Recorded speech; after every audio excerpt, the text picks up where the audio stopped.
je peux vous dire que ces corps de la Révolution, je ne peux pas vous dire exactement comment tous ces gens-là sont morts. Que ce soit les Kinganga, tout ça là, que j'ai reçu jusqu'à présent. Mais là, je dis, mais quand même, il y a quelque chose qui ne va pas. Vous coupez la carotide à quelqu'un qui largue sur place 6 litres de sang. Et le bonhomme arrive propre, habillé comme moi aussi, sans sang. Il a des trous dans le dos. Et la tenue qu'il porte n'a pas de traces de trous. Mais il y a quand même quelque chose qui ne va pas. Je dis non.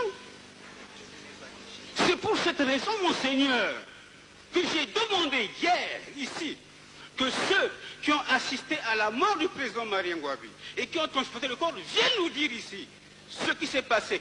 Quand entre le moment où le président Marien Ngouabi est mort et où il est arrivé à l'hôpital militaire, c'est ce trou-là pour lequel je demandais une explication. Je ne sais pas, il y a des magistrats ici qui ont vu des corps. Mais c'est quand même étrange. Il y a un trou entre le moment où on dit qu'on a pris le corps de Marien Ngouabi, on était à l'hôpital. Mais si on avait ramassé ce corps par terre, mais il serait couvert de sang. La tenue qu'il portait aurait eu des trous dans le dos. Je n'ai jamais vu un cadavre tué de cette façon et aussi propre, monseigneur. J'ai 50 ans. Docteur en médecine depuis 69. Le matin du 26 mars, je suis parti au ministère de la Défense trouver le ministre de la Défense à l'époque, Sassou Nguesso. Je lui ai dit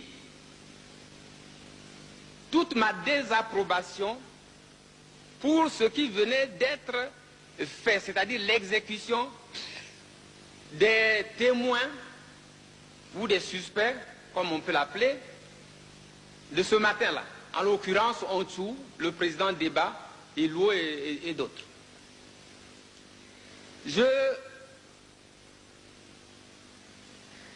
Donc je lui ai dit mon mécontentement et j'ai dit qu'il n'était pas possible, c'était pas admissible, c'était pas acceptable que cela puisse se passer ainsi. Dans la nuit, je suis venu vous rendre compte.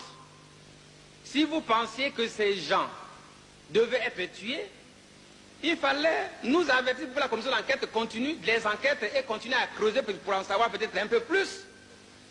Mais comment se fait-il que je vous rencontre, vous ne me dites rien, je suis le président de la commission d'enquête, je pars, j'apprends que la cour martiale a siégé et a fait fusiller les gens, a condamné les gens à faire fusiller. Mais c'est sur quelle base que la cour martiale a siégé, puisque nous, de la commission d'enquête, nous n'avons pas encore déposé les conclusions.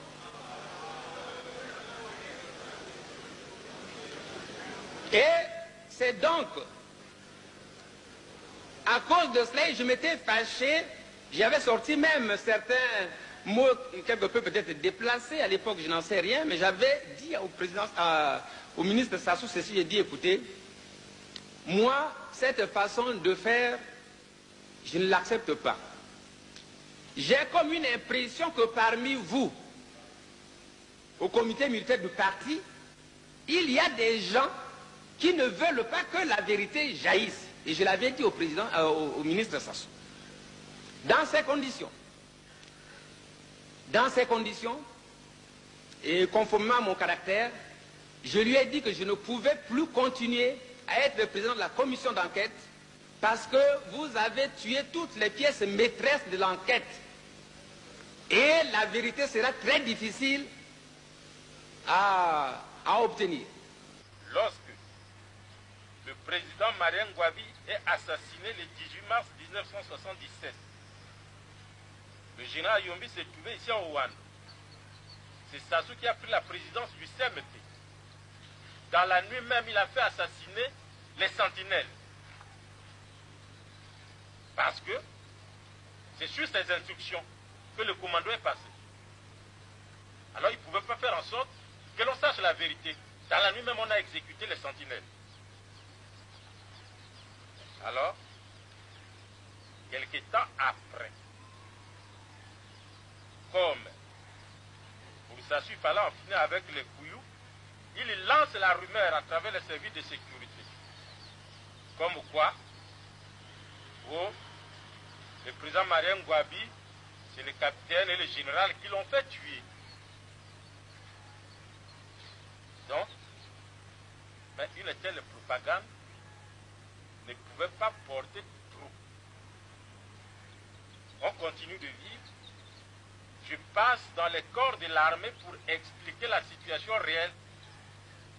Que je sais comment ça soit manœuvré la chute du camarade Marien Ngouabi jusqu'à l'assassinat. Ce faisant,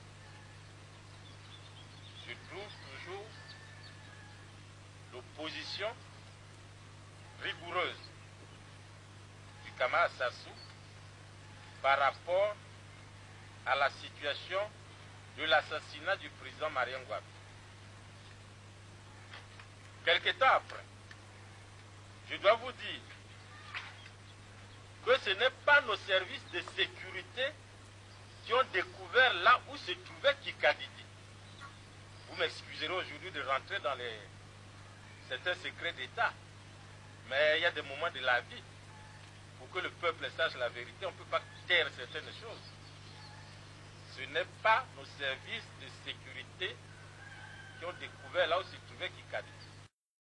Or, Kikadidi a été reçu par le camarade Sassou avant, tout juste avant d'aller monter l'opération de conduire le commando qui a conduit à l'assassinat du président Marien Ngouabi.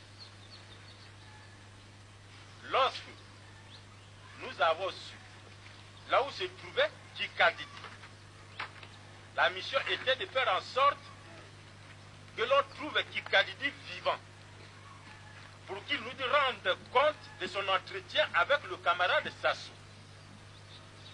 Voilà que dans la nuit, en sa qualité de ministre de la Défense, le président Sassou forme un groupe pour qu'au lieu de prendre le Kikadidi vivant, on l'exécute. Tous les secrets